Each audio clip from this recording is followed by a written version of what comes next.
오늘 하루도 하나님의 사랑과 은혜가 충만하시길 축복합니다. 말씀 시작하기 전에 좋아요 버튼을 눌러주시고 구독도 부탁드립니다. 그리고 댓글로 여러분의 기도 제목을 나눠주세요. 함께 기도하겠습니다. 세상은 말합니다. 폭풍이 지나가야 평안이 온다고. 하지만 하나님은 정반대로 말씀하십니다. 폭풍 한가운데서도 평안할 수 있다고. 이것이 가능할까요? 파도가 배를 덮치는데 평안할 수 있을까요? 놀랍게도 성경은 그렇다고 선포합니다. 여러분, 지금 어떤 폭풍 속에 계신가요? 건강이 무너져서 병원 진료실 문을 열 때마다 가슴이 철렁 내려앉으시나요? 자녀 문제로 밤잠을 설치고 계신가요? 경제적 어려움으로 통장 잔고를 확인할 때마다 한숨이 나오시나요? 아니면 설명할 수 없는 외로움과 공허함이 마음을 짓누르고 있으신가요? 세상은 이렇게 말하지요. 문제가 해결되어야 평안하다고. 상황이 좋아져야 마음이 편하다고. 폭풍이 완전히 사라져야 웃을 수 있다고. 그래서 우리는 폭풍이 지나가기만을 기다립니다. 그런데 문제는 무엇입니까?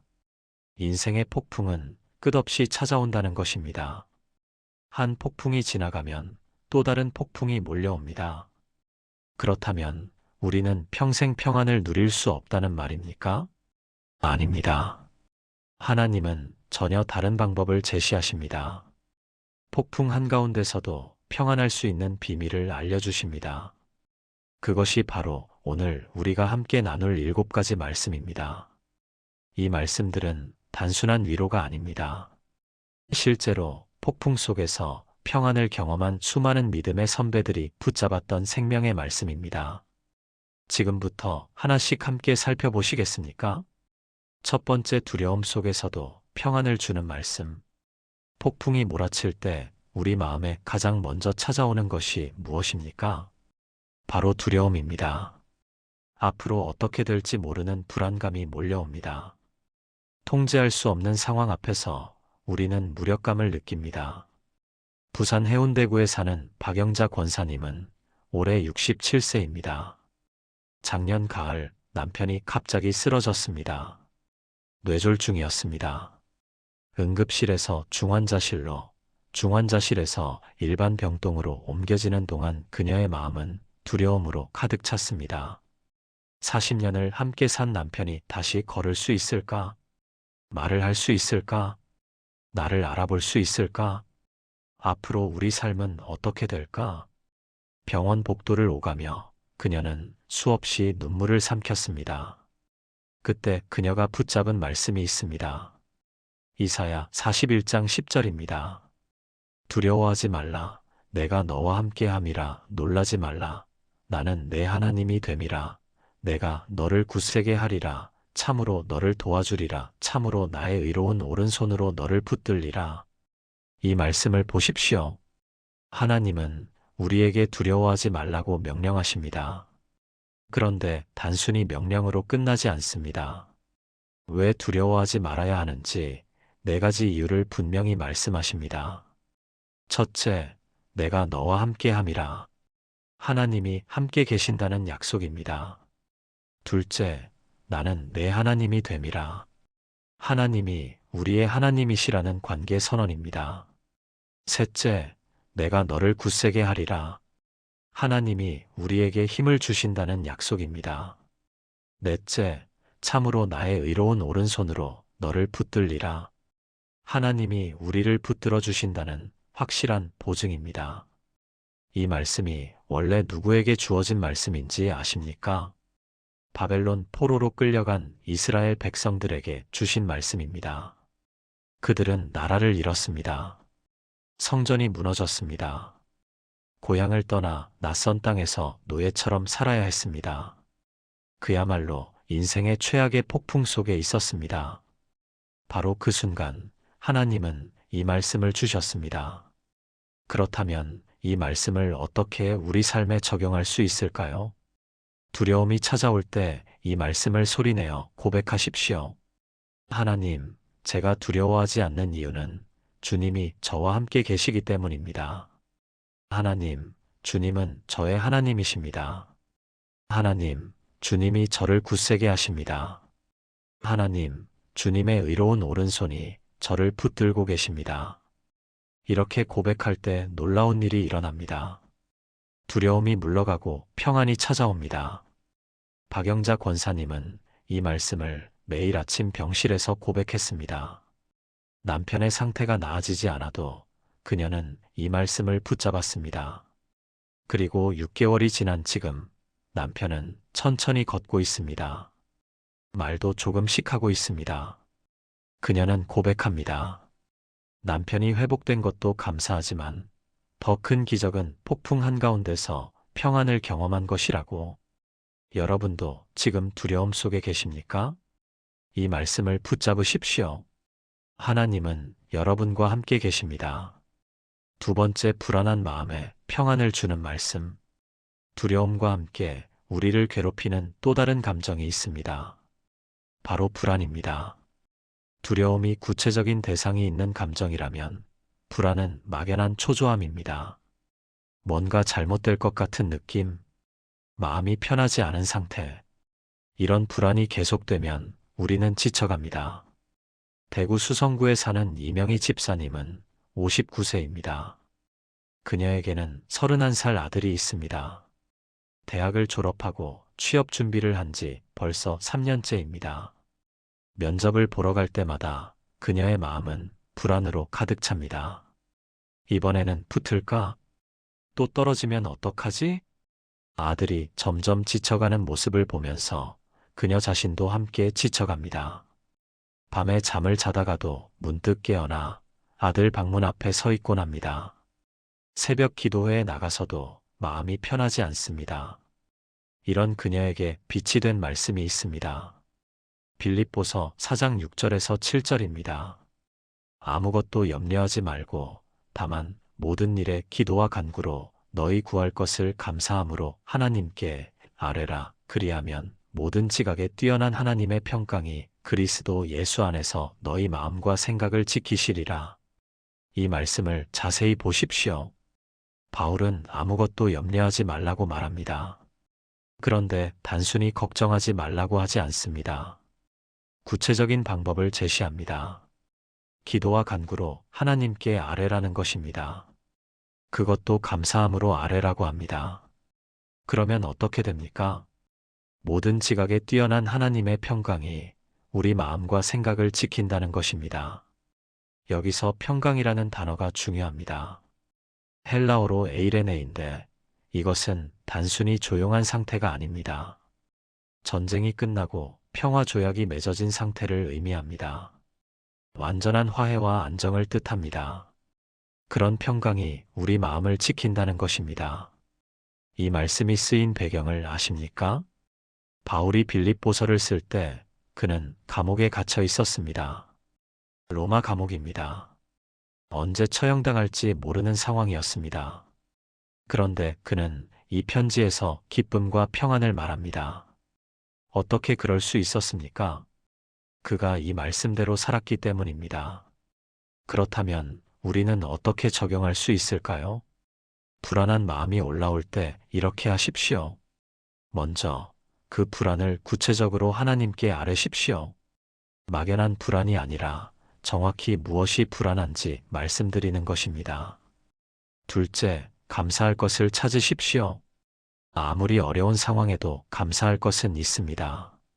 셋째, 하나님의 평강을 구하십시오. 내 힘으로 마음을 진정시키려 하지 말고 하나님의 평강이 내 마음을 지켜주시길 기도하는 것입니다. 이명희 집사님은 이 말씀을 실천했습니다. 아들의 취업 문제를 구체적으로 하나님께 아뢰었습니다. 그리고 감사할 것들을 찾았습니다. 건강한 아들이 있다는 것, 함께 식사할 수 있다는 것, 대화할 수 있다는 것, 작은 것들이지만 감사했습니다. 그리고 하나님의 평강을 구했습니다. 놀랍게도 아들의 상황은 아직 변하지 않았지만 그녀의 마음은 변했습니다. 불안이 사라지고 평안이 찾아왔습니다. 그리고 3개월 후 아들이 취업했습니다. 그녀는 말합니다. 아들이 취업한 것보다 더 큰 축복은 폭풍 속에서 평안을 누린 것이라고. 여러분, 지금 무엇이 불안하신가요? 이 말씀을 실천해 보십시오. 하나님의 평강이 여러분의 마음을 지키실 것입니다. 세 번째, 외로움 속에서도 평안을 주는 말씀. 폭풍이 몰아칠 때 우리가 느끼는 또 다른 고통이 있습니다. 바로 외로움입니다. 아무도 내 마음을 이해해 주지 않는 것 같은 느낌. 혼자 싸우고 있다는 생각. 이런 외로움은 때로 두려움이나 불안보다 더 괴롭습니다. 인천 남동구에 사는 김순자 권사님은 64세입니다. 남편과 사별한 지 2년이 되었습니다. 두 자녀는 모두 결혼해서 각자의 삶을 살고 있습니다. 명절에나 잠깐 들르는 자녀들. 평소에는 혼자입니다. 교회에 나가면 사람들이 많습니다. 하지만 예배가 끝나고 집에 돌아오면 다시 혼자입니다. 텅 빈 집, 돌아가신 남편의 빈자리, 말을 걸어도 대답이 없는 공간. 이런 외로움이 그녀를 짓눌렀습니다. 그런 그녀에게 위로가 된 말씀이 있습니다. 시편 139편 7절에서 10절입니다. 내가 주의 영을 떠나 어디로 가며 주의 앞에서 어디로 피하리이까. 내가 하늘에 올라갈지라도 거기 계시며 스올에 내 자리를 펼지라도 거기 계시니이다. 내가 새벽 날개를 치며 바다 끝에 가서 거주할지라도 거기서도 주의 손이 나를 인도하시며 주의 오른손이 나를 붙드시리이다. 이 말씀이 얼마나 놀랍습니까? 다윗은 고백합니다. 어디를 가도 하나님이 계신다고. 하늘에 올라가도, 스올 곳 지하 깊은 곳에 가도, 바다 끝까지 가도 어디에나 하나님이 계신다고 말합니다. 여기서 핵심은 무엇입니까? 우리는 결코 혼자가 아니라는 것입니다. 아무도 없는 것 같아도 하나님은 함께 계십니다. 이 시편이 쓰인 배경을 생각해 보십시오. 다윗은 사울 왕에게 쫓기며 광야를 떠돌았습니다. 동굴에 숨어 지내야 했습니다. 가장 외롭고 힘든 시간이었습니다. 그런데 바로 그때 다윗은 이 고백을 했습니다. 어디를 가도 하나님이 함께 계신다고. 혼자가 아니라고. 이것이 그에게 큰 위로가 되었습니다. 그렇다면 우리는 어떻게 적용할 수 있을까요? 외로움이 밀려올 때 이렇게 하십시오. 먼저, 혼자 있는 시간을 하나님과 함께 있는 시간으로 바꾸십시오. 텅 빈 방이 아니라 하나님이 함께 계신 공간으로 인식하는 것입니다. 둘째, 하나님께 대화하십시오. 기도는 일방적인 요청이 아닙니다. 하나님과의 대화입니다. 내 마음을 솔직히 털어놓고 하나님의 음성을 듣는 것입니다. 셋째, 말씀을 읽으십시오. 말씀은 하나님이 우리에게 하시는 말씀입니다. 말씀을 읽을 때 우리는 하나님의 음성을 듣습니다. 김순자 권사님은 이 말씀을 붙잡았습니다. 혼자 있는 시간을 하나님과 함께 있는 시간으로 바꾸었습니다. 새벽에 일어나 차 한 잔을 마시며 하나님께 대화합니다. 오늘 하루 어떻게 살아야 할지 여쭙습니다. 저녁에는 하루를 돌아보며 감사 기도를 드립니다. 말씀을 읽으며 하나님의 음성을 듣습니다. 놀랍게도 외로움이 사라졌습니다. 혼자 있지만 혼자가 아닙니다. 하나님이 함께 계시기 때문입니다. 지금 외로우신가요? 이 말씀을 기억하십시오. 여러분은 결코 혼자가 아닙니다. 하나님이 항상 함께 계십니다. 네 번째, 절망 속에서도 평안을 주는 말씀. 폭풍이 오래 계속되면 우리는 절망에 빠지기 쉽습니다. 아무리 애써도 상황이 나아지지 않을 때, 기도해도 응답이 없는 것 같을 때, 우리는 포기하고 싶어집니다. 광주 북구에 사는 최은경 집사님은 56세입니다. 그녀는 15년 전 유방암 진단을 받았습니다. 수술과 항암 치료를 받았습니다. 5년간 재발 없이 잘 지냈습니다. 그런데 3년 전 재발했습니다. 다시 항암 치료를 시작했습니다. 이번에는 더 힘들었습니다. 나이도 들었고 체력도 예전 같지 않았습니다. 치료를 받으면서 그녀는 절망했습니다. 왜 나에게 또 이런 일이 일어났을까? 하나님은 나를 잊으신 걸까? 기도해도 소용없는 걸까? 그런 그녀에게 빛을 비춰준 말씀이 있습니다. 로마서 8장 28절입니다. 우리가 알거니와 하나님을 사랑하는 자, 곧 그의 뜻대로 부르심을 입은 자들에게는 모든 것이 합력하여 선을 이루느니라. 이 말씀을 보십시오. 모든 것이 합력하여 선을 이룬다고 말합니다. 여기서 모든 것은 좋은 것만을 의미하지 않습니다. 좋은 것도 나쁜 것도 기쁜 것도 슬픈 것도 모두 포함합니다. 심지어 우리가 이해할 수 없는 고통도 포함됩니다. 그런데 하나님은 이 모든 것을 합력하여 선을 이루신다는 것입니다. 합력하여라는 표현이 중요합니다. 헬라어로 시네르게오인데 함께 일한다는 뜻입니다. 마치 요리사가 여러 재료를 섞어 맛있는 음식을 만드는 것처럼 하나님은 우리 인생의 모든 일들을 사용하셔서 선한 결과를 만드신다는 것입니다. 이 말씀이 쓰인 배경을 아십니까? 바울이 로마서를 쓸 때 로마 교회 성도들은 심한 핍박을 받고 있었습니다. 재산을 빼앗기고 감옥에 갇히고 심지어 순교당하는 사람들도 있었습니다. 그런 상황에서 바울은 이 말씀을 전했습니다. 모든 것이 합력하여 선을 이룬다고. 절망적인 상황도 하나님의 손에 있으면 선이 된다고. 이것이 얼마나 큰 위로가 되었겠습니까? 그렇다면 우리는 어떻게 적용할 수 있을까요? 절망적인 상황에서 이렇게 하십시오. 먼저, 지금의 고통이 끝이 아님을 기억하십시오. 하나님은 이것을 사용하셔서 선을 이루실 것입니다. 둘째, 과거를 돌아보십시오. 이전에도 어려움이 있었지만 하나님이 선으로 바꾸신 경험이 있지 않습니까? 셋째, 하나님을 신뢰하십시오. 지금은 이해할 수 없어도 언젠가 하나님의 계획을 알게 될 것입니다.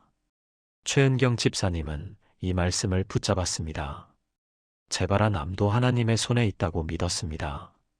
이것을 통해 하나님이 선을 이루실 것이라 확신했습니다. 그리고 놀라운 일이 일어났습니다.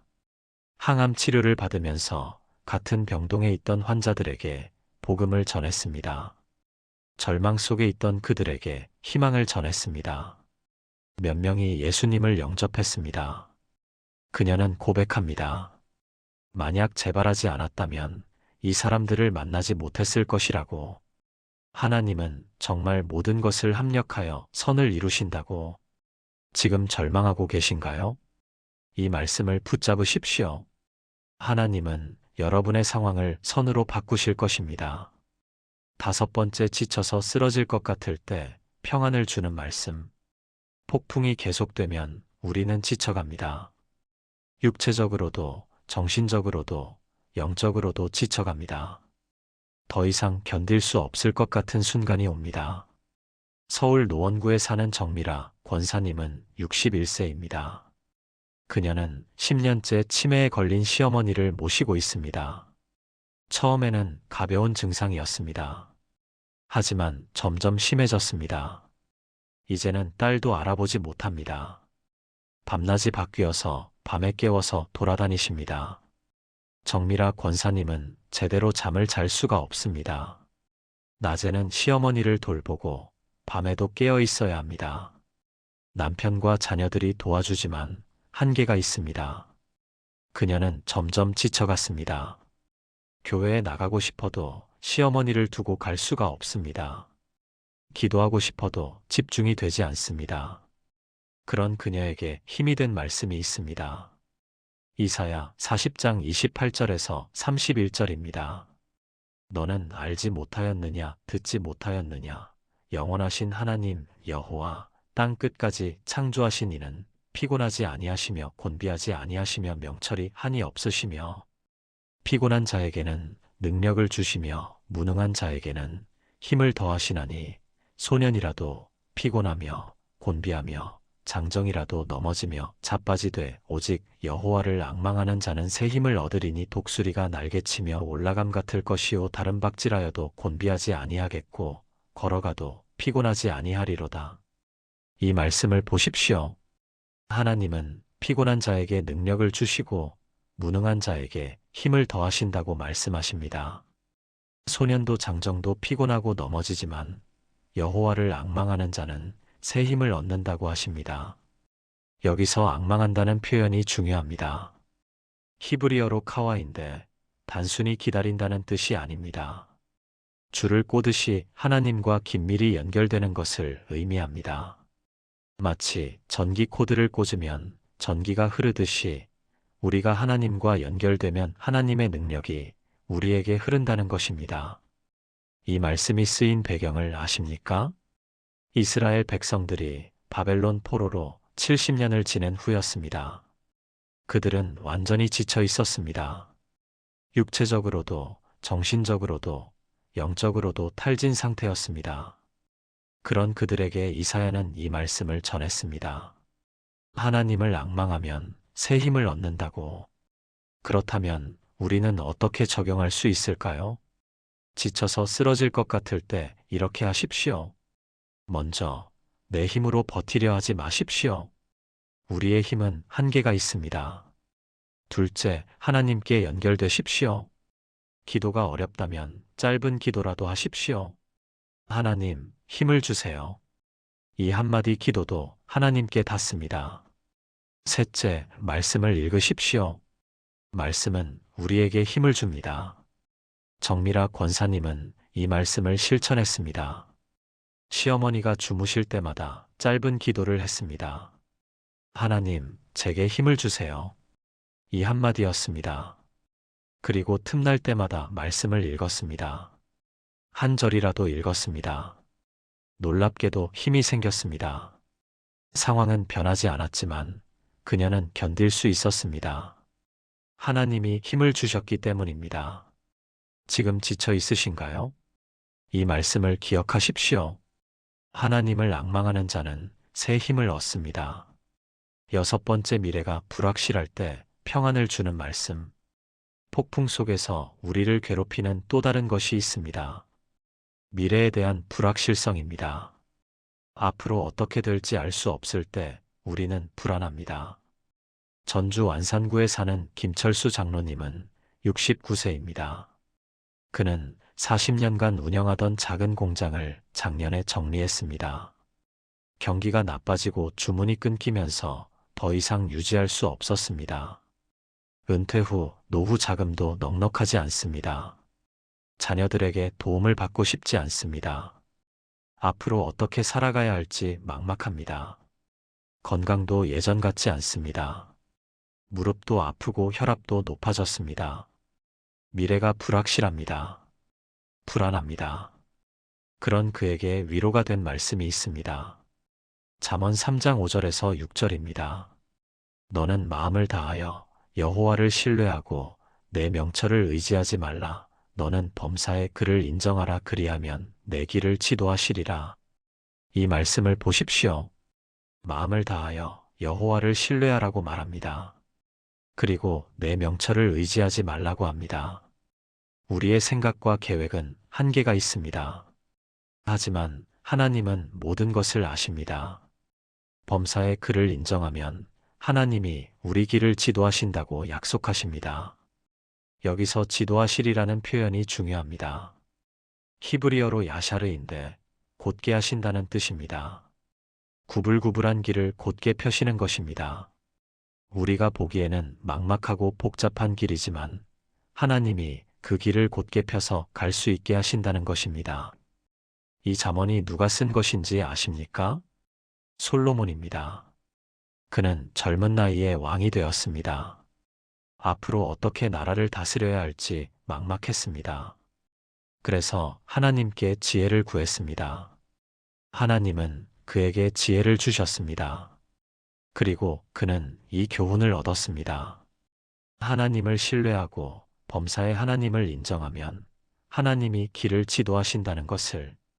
그렇다면 우리는 어떻게 적용할 수 있을까요?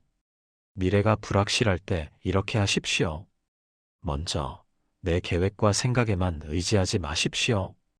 우리의 지혜는 한계가 있습니다. 둘째, 하나님을 신뢰하십시오. 하나님은 우리의 과거도 현재도 미래도 아십니다. 셋째, 범사에 하나님을 인정하십시오. 작은 일도 큰 일도 모두 하나님께 여쭙고 하나님의 인도를 구하는 것입니다. 김철수 장로님은 이 말씀을 실천했습니다. 앞으로의 삶을 하나님께 맡겼습니다. 매일 아침 기도하며 하나님의 인도를 구했습니다. 그리고 놀라운 일이 일어났습니다. 교회에서 재정 관리를 맡아달라는 요청이 왔습니다. 그는 40년간 사업을 하며 쌓은 경험을 교회를 위해 사용할 수 있게 되었습니다. 보수는 많지 않지만 충분했습니다. 무엇보다 하나님의 일을 하는 기쁨이 있었습니다. 그는 고백합니다. 내 계획대로 되지 않았지만 하나님의 계획이 더 좋았다고. 미래가 불확실하신가요? 이 말씀을 기억하십시오. 하나님을 신뢰하고 범사에 하나님을 인정하면 하나님이 여러분의 길을 지도하실 것입니다. 일곱 번째, 모든 폭풍 속에서 평안을 주는 궁극의 말씀. 지금까지 6가지 말씀을 함께 나누었습니다. 두려움, 불안, 외로움, 절망, 지침, 불확실성. 이 모든 것에 대한 하나님의 답을 보았습니다. 그런데 마지막으로 가장 중요한 말씀이 있습니다. 모든 폭풍을 이기는 궁극의 평안을 주는 말씀입니다. 이 말씀은 예수님이 직접 하신 말씀입니다. 요한복음 14장 27절입니다.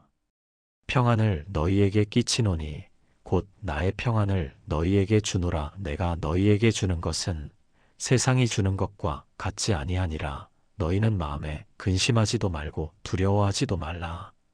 이 말씀을 보십시오. 예수님은 평안을 우리에게 주신다고 말씀하십니다. 그런데 그냥 평안이 아니라 나의 평안이라고 하십니다. 예수님 자신의 평안입니다. 세상이 주는 평안과 다른 평안입니다. 세상의 평안은 무엇입니까? 상황이 좋을 때 느끼는 평안입니다. 문제가 해결되었을 때 오는 평안입니다. 조건적인 평안입니다.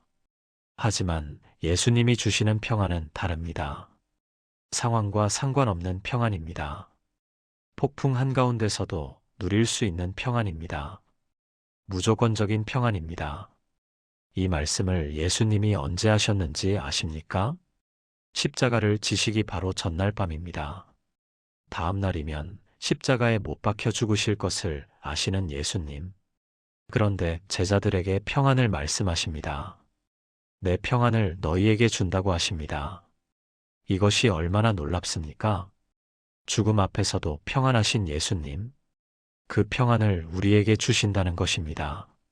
어떻게 이것이 가능합니까? 예수님이 십자가에서 우리의 모든 죄를 담당하셨기 때문입니다.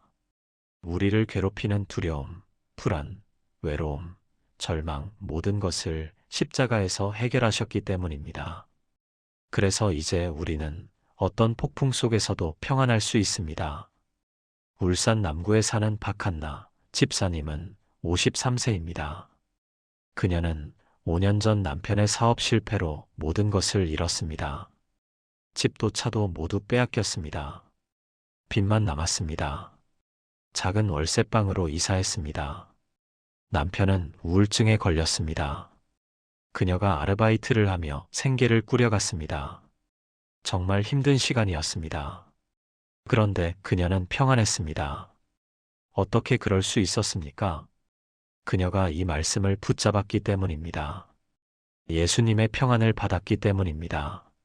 상황은 최악이었지만 마음은 평안했습니다. 그리고 5년이 지난 지금 상황이 많이 나아졌습니다. 남편이 회복되어 새로운 일을 시작했습니다. 빚도 많이 갚았습니다. 작은 아파트도 장만했습니다. 그녀는 고백합니다. 상황이 좋아진 것도 감사하지만 최악의 상황에서도 평안을 누린 것이 더 큰 축복이었다고. 그것이 예수님이 주시는 평안이라고. 여러분, 지금 어떤 폭풍 속에 계십니까? 이 말씀을 기억하십시오. 예수님은 당신의 평안을 우리에게 주십니다. 그 평안은 세상이 주는 것과 다릅니다. 상황과 상관없이 누릴 수 있는 평안입니다. 사랑하는 여러분, 오늘 우리는 인생의 폭풍 속에서도 평안을 주는 7가지 말씀을 함께 나누었습니다. 첫째, 두려움 속에서도 평안을 주는 이사야 41장 10절. 하나님이 함께 계시고 우리를 붙드신다는 약속입니다. 둘째, 불안한 마음에 평안을 주는 빌립보서 4장 6절에서 7절. 기도와 감사로 하나님께 아뢰면 평강이 우리를 지킨다는 약속입니다. 셋째, 외로움 속에서도 평안을 주는 시편 139편 7절에서 10절. 어디를 가도 하나님이 함께 계신다는 약속입니다. 넷째, 절망 속에서도 평안을 주는 로마서 8장 28절. 모든 것이 합력하여 선을 이룬다는 약속입니다. 다섯째, 지쳐서 쓰러질 것 같을 때 평안을 주는 이사야 40장 31절. 하나님을 앙망하는 자는 새 힘을 얻는다는 약속입니다. 여섯째, 미래가 불확실할 때 평안을 주는 잠언 3장 5절에서 6절. 하나님을 신뢰하면 하나님이 길을 지도하신다는 약속입니다. 일곱째, 모든 폭풍 속에서 평안을 주는 요한복음 14장 27절. 예수님의 평안을 우리에게 주신다는 약속입니다. 이 7가지 말씀이 여러분의 것이 되기를 바랍니다. 단순히 아는 것으로 끝나지 마십시오. 붙잡으십시오. 암송하십시오. 고백하십시오. 그리하면 어떤 폭풍 속에서도 평안을 누리실 것입니다. 세상은 폭풍이 지나가야 평안이 온다고 말합니다. 하지만 하나님은 폭풍 한가운데서도 평안할 수 있다고 말씀하십니다. 그리고 그것을 가능케 하는 7가지 말씀을 주셨습니다. 이 말씀들이 여러분의 삶에 실제가 되기를 축복합니다. 세상은 말합니다. 폭풍이 지나가야 평안이 온다고. 하지만 하나님은 정반대로 말씀하십니다. 폭풍 한가운데서도 평안할 수 있다고. 이것이 가능할까요? 파도가 배를 덮치는데 평안할 수 있을까요? 놀랍게도 성경은 그렇다고 선포합니다. 여러분, 지금 어떤 폭풍 속에 계신가요? 건강이 무너져서 병원 진료실 문을 열 때마다 가슴이 철렁 내려앉으시나요? 자녀 문제로 밤잠을 설치고 계신가요? 경제적 어려움으로 통장 잔고를 확인할 때마다 한숨이 나오시나요? 아니면 설명할 수 없는 외로움과 공허함이 마음을 짓누르고 있으신가요? 세상은 이렇게 말하지요. 문제가 해결되어야 평안하다고. 상황이 좋아져야 마음이 편하다고. 폭풍이 완전히 사라져야 웃을 수 있다고. 그래서 우리는 폭풍이 지나가기만을 기다립니다. 그런데 문제는 무엇입니까? 인생의 폭풍은 끝없이 찾아온다는 것입니다. 한 폭풍이 지나가면 또 다른 폭풍이 몰려옵니다. 그렇다면 우리는 평생 평안을 누릴 수 없다는 말입니까? 아닙니다. 하나님은 전혀 다른 방법을 제시하십니다. 폭풍 한가운데서도 평안할 수 있는 비밀을 알려주십니다. 그것이 바로 오늘 우리가 함께 나눌 7가지 말씀입니다. 이 말씀들은 단순한 위로가 아닙니다. 실제로 폭풍 속에서 평안을 경험한 수많은 믿음의 선배들이 붙잡았던 생명의 말씀입니다. 지금부터 하나씩 함께 살펴보시겠습니까? 첫 번째, 두려움 속에서도 평안을 주는 말씀. 폭풍이 몰아칠 때 우리 마음에 가장 먼저 찾아오는 것이 무엇입니까? 바로 두려움입니다. 앞으로 어떻게 될지 모르는 불안감이 몰려옵니다. 통제할 수 없는 상황 앞에서 우리는 무력감을 느낍니다. 부산 해운대구에 사는 박영자 권사님은 올해 67세입니다. 작년 가을 남편이 갑자기 쓰러졌습니다. 뇌졸중이었습니다. 응급실에서 중환자실로, 중환자실에서 일반 병동으로 옮겨지는 동안 그녀의 마음은 두려움으로 가득 찼습니다. 40년을 함께 산 남편이 다시 걸을 수 있을까? 말을 할 수 있을까? 나를 알아볼 수 있을까? 앞으로 우리 삶은 어떻게 될까? 병원 복도를 오가며 그녀는 수없이 눈물을 삼켰습니다. 그때 그녀가 붙잡은 말씀이 있습니다. 이사야 41장 10절입니다. 두려워하지 말라. 내가 너와 함께함이라. 놀라지 말라. 나는 내 하나님이 됨이라. 내가 너를 굳세게 하리라. 참으로 너를 도와주리라. 참으로 나의 의로운 오른손으로 너를 붙들리라. 이 말씀을 보십시오. 하나님은 우리에게 두려워하지 말라고 명령하십니다. 그런데 단순히 명령으로 끝나지 않습니다. 왜 두려워하지 말아야 하는지 4가지 이유를 분명히 말씀하십니다. 첫째, 내가 너와 함께 함이라. 하나님이 함께 계신다는 약속입니다. 둘째, 나는 내 하나님이 됨이라. 하나님이 우리의 하나님이시라는 관계 선언입니다. 셋째, 내가 너를 굳세게 하리라.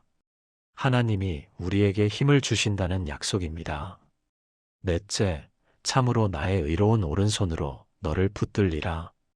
하나님이 우리를 붙들어 주신다는 확실한 보증입니다. 이 말씀이 원래 누구에게 주어진 말씀인지 아십니까?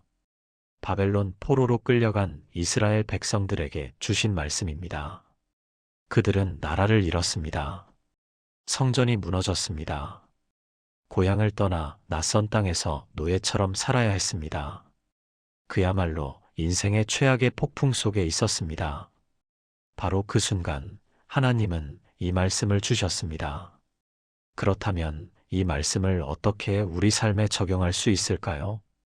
두려움이 찾아올 때 이 말씀을 소리내어 고백하십시오. 하나님, 제가 두려워하지 않는 이유는 주님이 저와 함께 계시기 때문입니다. 하나님, 주님은 저의 하나님이십니다. 하나님, 주님이 저를 굳세게 하십니다. 하나님, 주님의 의로운 오른손이 저를 붙들고 계십니다. 이렇게 고백할 때 놀라운 일이 일어납니다. 두려움이 물러가고 평안이 찾아옵니다. 박영자 권사님은 이 말씀을 매일 아침 병실에서 고백했습니다. 남편의 상태가 나아지지 않아도 그녀는 이 말씀을 붙잡았습니다. 그리고 6개월이 지난 지금 남편은 천천히 걷고 있습니다. 말도 조금씩 하고 있습니다. 그녀는 고백합니다. 남편이 회복된 것도 감사하지만 더 큰 기적은 폭풍 한가운데서 평안을 경험한 것이라고. 여러분도 지금 두려움 속에 계십니까? 이 말씀을 붙잡으십시오. 하나님은 여러분과 함께 계십니다. 두 번째, 불안한 마음에 평안을 주는 말씀. 두려움과 함께 우리를 괴롭히는 또 다른 감정이 있습니다. 바로 불안입니다. 두려움이 구체적인 대상이 있는 감정이라면 불안은 막연한 초조함입니다. 뭔가 잘못될 것 같은 느낌, 마음이 편하지 않은 상태. 이런 불안이 계속되면 우리는 지쳐갑니다.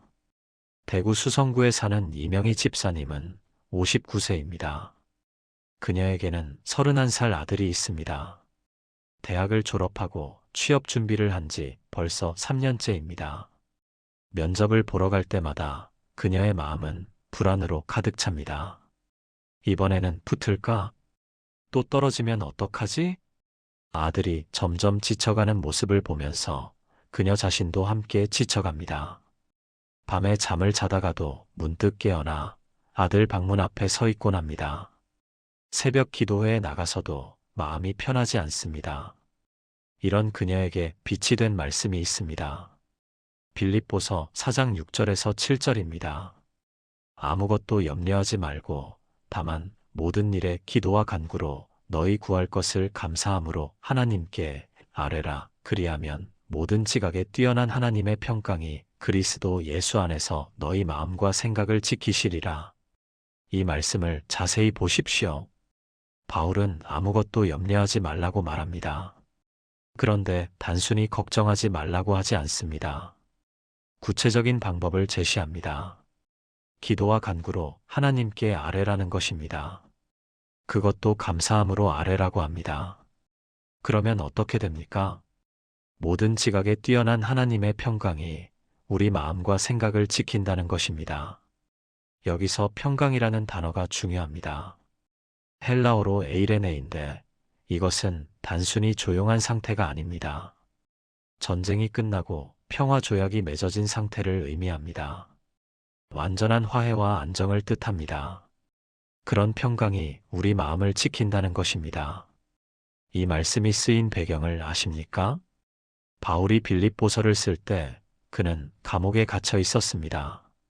로마 감옥입니다. 언제 처형당할지 모르는 상황이었습니다. 그런데 그는 이 편지에서 기쁨과 평안을 말합니다. 어떻게 그럴 수 있었습니까? 그가 이 말씀대로 살았기 때문입니다. 그렇다면 우리는 어떻게 적용할 수 있을까요? 불안한 마음이 올라올 때 이렇게 하십시오. 먼저 그 불안을 구체적으로 하나님께 아뢰십시오.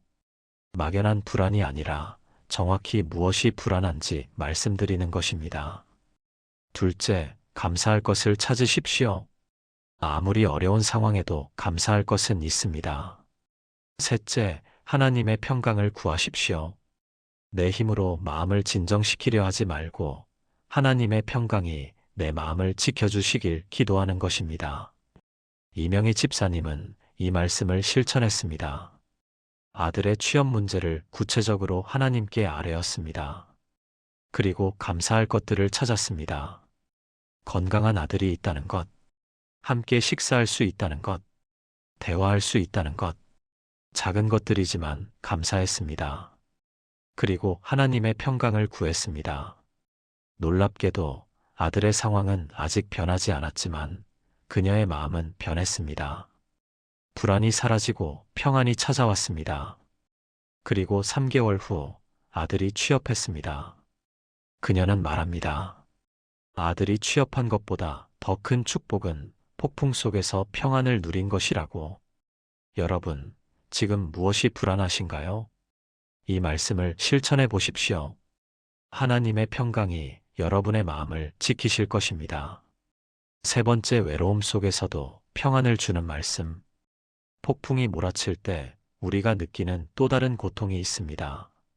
바로 외로움입니다.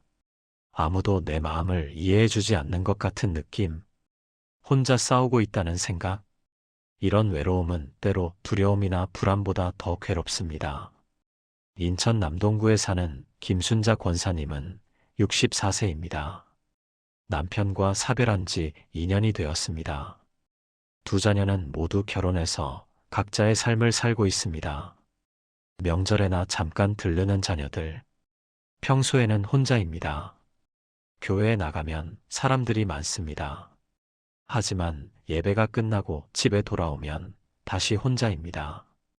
텅 빈 집, 돌아가신 남편의 빈자리, 말을 걸어도 대답이 없는 공간.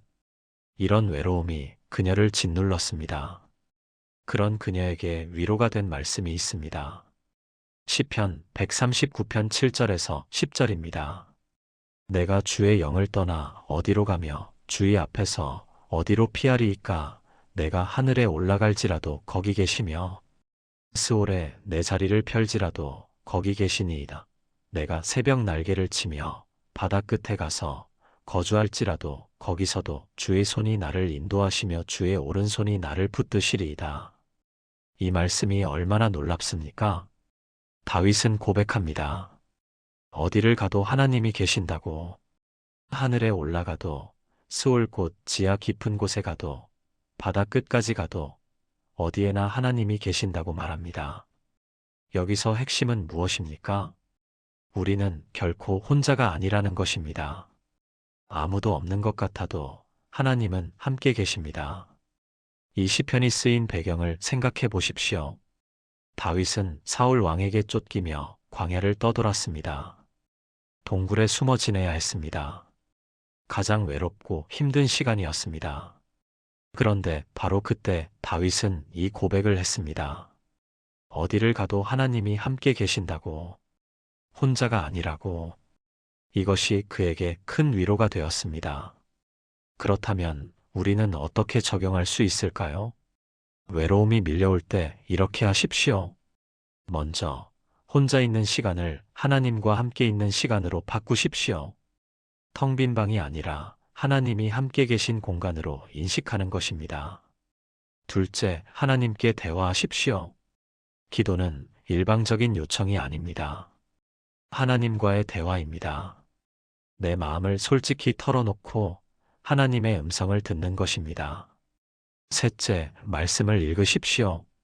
말씀은 하나님이 우리에게 하시는 말씀입니다. 말씀을 읽을 때 우리는 하나님의 음성을 듣습니다. 김순자 권사님은 이 말씀을 붙잡았습니다. 혼자 있는 시간을 하나님과 함께 있는 시간으로 바꾸었습니다. 새벽에 일어나 차 한 잔을 마시며 하나님께 대화합니다. 오늘 하루 어떻게 살아야 할지 여쭙습니다. 저녁에는 하루를 돌아보며 감사 기도를 드립니다. 말씀을 읽으며 하나님의 음성을 듣습니다. 놀랍게도 외로움이 사라졌습니다. 혼자 있지만 혼자가 아닙니다. 하나님이 함께 계시기 때문입니다. 지금 외로우신가요? 이 말씀을 기억하십시오. 여러분은 결코 혼자가 아닙니다. 하나님이 항상 함께 계십니다.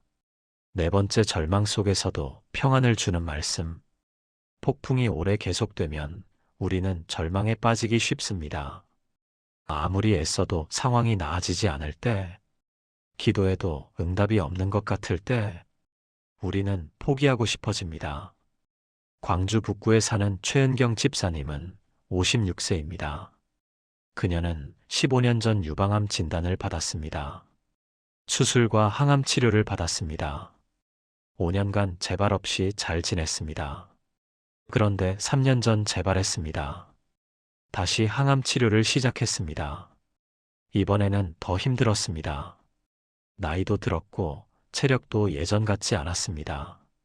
치료를 받으면서 그녀는 절망했습니다. 왜 나에게 또 이런 일이 일어났을까? 하나님은 나를 잊으신 걸까? 기도해도 소용없는 걸까? 그런 그녀에게 빛을 비춰준 말씀이 있습니다. 로마서 8장 28절입니다. 우리가 알거니와 하나님을 사랑하는 자, 곧 그의 뜻대로 부르심을 입은 자들에게는 모든 것이 합력하여 선을 이루느니라. 이 말씀을 보십시오. 모든 것이 합력하여 선을 이룬다고 말합니다. 여기서 모든 것은 좋은 것만을 의미하지 않습니다. 좋은 것도 나쁜 것도 기쁜 것도 슬픈 것도 모두 포함합니다. 심지어 우리가 이해할 수 없는 고통도 포함됩니다. 그런데 하나님은 이 모든 것을 합력하여 선을 이루신다는 것입니다. 합력하여라는 표현이 중요합니다. 헬라어로 시네르게오인데 함께 일한다는 뜻입니다. 마치 요리사가 여러 재료를 섞어 맛있는 음식을 만드는 것처럼 하나님은 우리 인생의 모든 일들을 사용하셔서 선한 결과를 만드신다는 것입니다. 이 말씀이 쓰인 배경을 아십니까?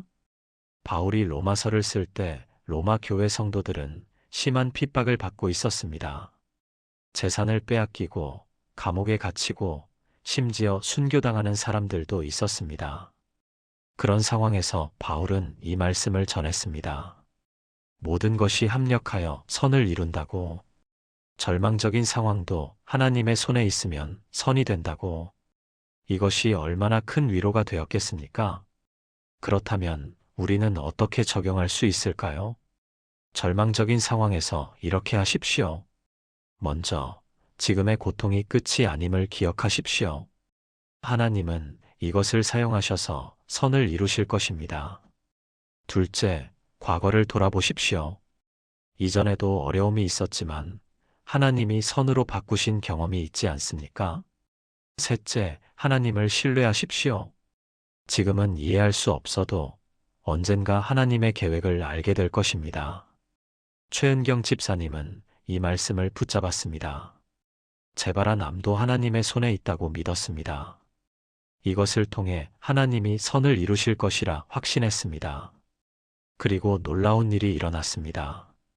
항암 치료를 받으면서 같은 병동에 있던 환자들에게 복음을 전했습니다. 절망 속에 있던 그들에게 희망을 전했습니다. 몇 명이 예수님을 영접했습니다. 그녀는 고백합니다. 만약 재발하지 않았다면 이 사람들을 만나지 못했을 것이라고. 하나님은 정말 모든 것을 합력하여 선을 이루신다고. 지금 절망하고 계신가요? 이 말씀을 붙잡으십시오. 하나님은 여러분의 상황을 선으로 바꾸실 것입니다. 다섯 번째, 지쳐서 쓰러질 것 같을 때 평안을 주는 말씀. 폭풍이 계속되면 우리는 지쳐갑니다. 육체적으로도 정신적으로도 영적으로도 지쳐갑니다. 더 이상 견딜 수 없을 것 같은 순간이 옵니다. 서울 노원구에 사는 정미라 권사님은 61세입니다. 그녀는 10년째 치매에 걸린 시어머니를 모시고 있습니다. 처음에는 가벼운 증상이었습니다. 하지만 점점 심해졌습니다. 이제는 딸도 알아보지 못합니다. 밤낮이 바뀌어서 밤에 깨워서 돌아다니십니다. 정미라 권사님은 제대로 잠을 잘 수가 없습니다. 낮에는 시어머니를 돌보고 밤에도 깨어 있어야 합니다. 남편과 자녀들이 도와주지만 한계가 있습니다. 그녀는 점점 지쳐갔습니다. 교회에 나가고 싶어도 시어머니를 두고 갈 수가 없습니다. 기도하고 싶어도 집중이 되지 않습니다. 그런 그녀에게 힘이 된 말씀이 있습니다.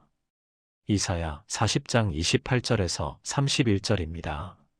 너는 알지 못하였느냐, 듣지 못하였느냐.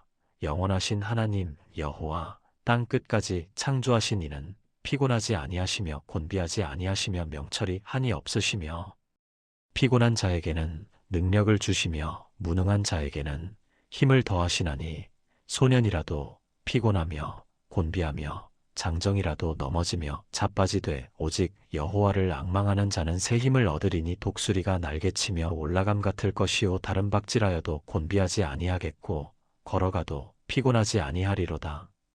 이 말씀을 보십시오. 하나님은 피곤한 자에게 능력을 주시고 무능한 자에게 힘을 더하신다고 말씀하십니다. 소년도 장정도 피곤하고 넘어지지만 여호와를 앙망하는 자는 새 힘을 얻는다고 하십니다. 여기서 앙망한다는 표현이 중요합니다.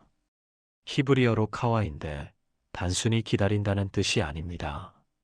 줄을 꼬듯이 하나님과 긴밀히 연결되는 것을 의미합니다. 마치 전기 코드를 꽂으면 전기가 흐르듯이 우리가 하나님과 연결되면 하나님의 능력이 우리에게 흐른다는 것입니다. 이 말씀이 쓰인 배경을 아십니까? 이스라엘 백성들이 바벨론 포로로 70년을 지낸 후였습니다. 그들은 완전히 지쳐 있었습니다. 육체적으로도 정신적으로도 영적으로도 탈진 상태였습니다. 그런 그들에게 이사야는 이 말씀을 전했습니다. 하나님을 앙망하면 새 힘을 얻는다고. 그렇다면 우리는 어떻게 적용할 수 있을까요? 지쳐서 쓰러질 것 같을 때 이렇게 하십시오. 먼저 내 힘으로 버티려 하지 마십시오. 우리의 힘은 한계가 있습니다. 둘째, 하나님께 연결되십시오. 기도가 어렵다면 짧은 기도라도 하십시오. 하나님, 힘을 주세요. 이 한마디 기도도 하나님께 닿습니다. 셋째, 말씀을 읽으십시오. 말씀은 우리에게 힘을 줍니다. 정미라 권사님은 이 말씀을 실천했습니다. 시어머니가 주무실 때마다 짧은 기도를 했습니다. 하나님, 제게 힘을 주세요. 이 한마디였습니다. 그리고 틈날 때마다 말씀을 읽었습니다. 한 절이라도 읽었습니다. 놀랍게도 힘이 생겼습니다. 상황은 변하지 않았지만 그녀는 견딜 수 있었습니다. 하나님이 힘을 주셨기 때문입니다. 지금 지쳐 있으신가요? 이 말씀을 기억하십시오. 하나님을 앙망하는 자는 새 힘을 얻습니다. 여섯 번째, 미래가 불확실할 때 평안을 주는 말씀. 폭풍 속에서 우리를 괴롭히는 또 다른 것이 있습니다. 미래에 대한 불확실성입니다. 앞으로 어떻게 될지 알 수 없을 때 우리는 불안합니다. 전주 완산구에 사는 김철수 장로님은 69세입니다. 그는 40년간 운영하던 작은 공장을 작년에 정리했습니다. 경기가 나빠지고 주문이 끊기면서 더 이상 유지할 수 없었습니다. 은퇴 후 노후 자금도 넉넉하지 않습니다. 자녀들에게 도움을 받고 싶지 않습니다. 앞으로 어떻게 살아가야 할지 막막합니다. 건강도 예전 같지 않습니다. 무릎도 아프고 혈압도 높아졌습니다. 미래가 불확실합니다. 불안합니다. 그런 그에게 위로가 된 말씀이 있습니다. 잠언 3장 5절에서 6절입니다. 너는 마음을 다하여 여호와를 신뢰하고 내 명철을 의지하지 말라. 너는 범사의 그를 인정하라. 그리하면 내 길을 지도하시리라. 이 말씀을 보십시오. 마음을 다하여 여호와를 신뢰하라고 말합니다. 그리고 내 명철을 의지하지 말라고 합니다. 우리의 생각과 계획은 한계가 있습니다. 하지만 하나님은 모든 것을 아십니다. 범사의 그를 인정하면 하나님이 우리 길을 지도하신다고 약속하십니다. 여기서 지도하시리라는 표현이 중요합니다. 히브리어로 야샤르인데 곧게 하신다는 뜻입니다. 구불구불한 길을 곧게 펴시는 것입니다. 우리가 보기에는 막막하고 복잡한 길이지만 하나님이 그 길을 곧게 펴서 갈 수 있게 하신다는 것입니다. 이 잠언이 누가 쓴 것인지 아십니까? 솔로몬입니다. 그는 젊은 나이에 왕이 되었습니다. 앞으로 어떻게 나라를 다스려야 할지 막막했습니다. 그래서 하나님께 지혜를 구했습니다. 하나님은 그에게 지혜를 주셨습니다. 그리고 그는 이 교훈을 얻었습니다. 하나님을 신뢰하고 범사의 하나님을 인정하면 하나님이 길을 지도하신다는 것을. 그렇다면 우리는 어떻게 적용할 수 있을까요? 미래가 불확실할 때 이렇게 하십시오. 먼저 내 계획과 생각에만 의지하지 마십시오. 우리의 지혜는 한계가 있습니다. 둘째, 하나님을 신뢰하십시오. 하나님은 우리의 과거도 현재도 미래도 아십니다. 셋째, 범사의 하나님을 인정하십시오. 작은 일도 큰 일도 모두 하나님께 여쭙고 하나님의 인도를 구하는 것입니다. 김철수 장로님은 이 말씀을 실천했습니다. 앞으로의 삶을 하나님께 맡겼습니다. 매일 아침 기도하며 하나님의 인도를 구했습니다. 그리고 놀라운 일이 일어났습니다. 교회에서 재정 관리를 맡아달라는 요청이 왔습니다. 그는 40년간 사업을 하며 쌓은 경험을 교회를 위해 사용할 수 있게 되었습니다. 보수는 많지 않지만 충분했습니다.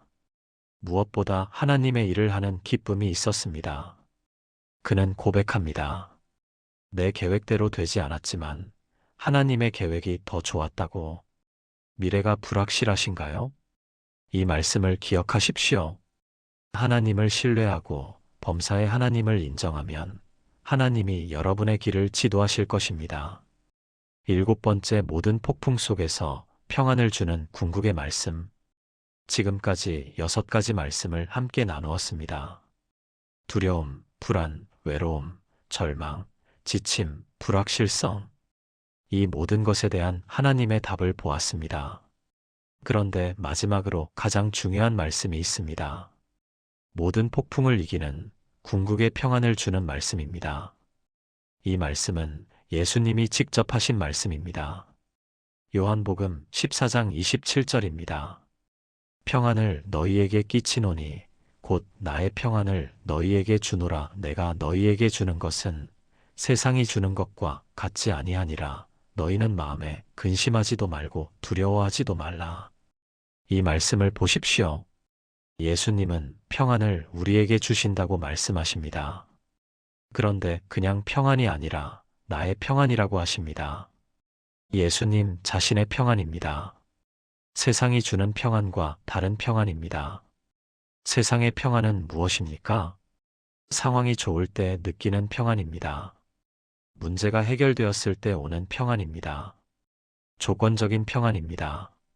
하지만 예수님이 주시는 평안은 다릅니다. 상황과 상관없는 평안입니다. 폭풍 한가운데서도 누릴 수 있는 평안입니다. 무조건적인 평안입니다. 이 말씀을 예수님이 언제 하셨는지 아십니까? 십자가를 지시기 바로 전날 밤입니다. 다음 날이면 십자가에 못 박혀 죽으실 것을 아시는 예수님. 그런데 제자들에게 평안을 말씀하십니다. 내 평안을 너희에게 준다고 하십니다. 이것이 얼마나 놀랍습니까? 죽음 앞에서도 평안하신 예수님, 그 평안을 우리에게 주신다는 것입니다. 어떻게 이것이 가능합니까? 예수님이 십자가에서 우리의 모든 죄를 담당하셨기 때문입니다.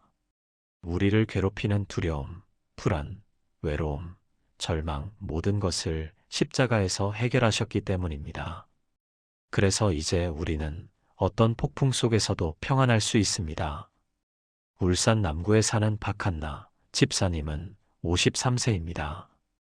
그녀는 5년 전 남편의 사업 실패로 모든 것을 잃었습니다. 집도 차도 모두 빼앗겼습니다. 빚만 남았습니다. 작은 월세방으로 이사했습니다. 남편은 우울증에 걸렸습니다. 그녀가 아르바이트를 하며 생계를 꾸려갔습니다. 정말 힘든 시간이었습니다. 그런데 그녀는 평안했습니다. 어떻게 그럴 수 있었습니까? 그녀가 이 말씀을 붙잡았기 때문입니다. 예수님의 평안을 받았기 때문입니다. 상황은 최악이었지만 마음은 평안했습니다. 그리고 5년이 지난 지금 상황이 많이 나아졌습니다. 남편이 회복되어 새로운 일을 시작했습니다. 빚도 많이 갚았습니다. 작은 아파트도 장만했습니다. 그녀는 고백합니다. 상황이 좋아진 것도 감사하지만 최악의 상황에서도 평안을 누린 것이 더 큰 축복이었다고, 그것이 예수님이 주시는 평안이라고. 여러분, 지금 어떤 폭풍 속에 계십니까? 이 말씀을 기억하십시오.